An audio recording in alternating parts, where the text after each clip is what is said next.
کسی نمیتونه تغییر بده. اصلا همچه قدرتی وجود نداره تو دنیا اصلا. فقط روی خودت میتونی تمرکز کنی و انقدر مشتاق باشی برای این تمرکزی که روش هستی، این کنجکاوی که نسبت به خودت و زندگی خودت داری، که یه نفر دیگه مشتاق میشه با دیدن تو، به وجد میاد با دیدن تو، حیران میشه. عوض شدی، حست خوبه، چی کار میکنی؟ بشاش بودن توئه که به وجد میاره یک نفر رو.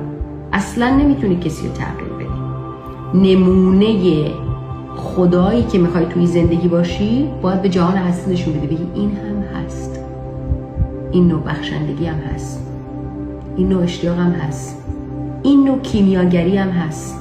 زندگی اینه، اینقدر افتضاحه، اینقدر آدمای دورم زبون نفهمم دارم راحت صحبت میکنم، من توی این قضیه کیمیاگری میکنم.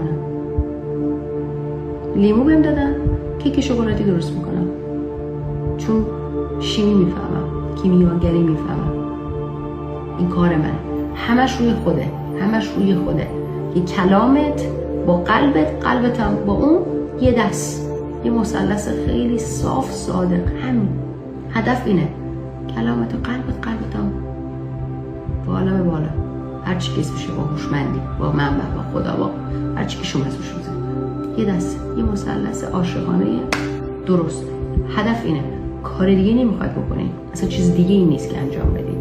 اینجا پادکست ایترناله و من آنوشا هستم. به ما گوش بسپارید با قلب و جان.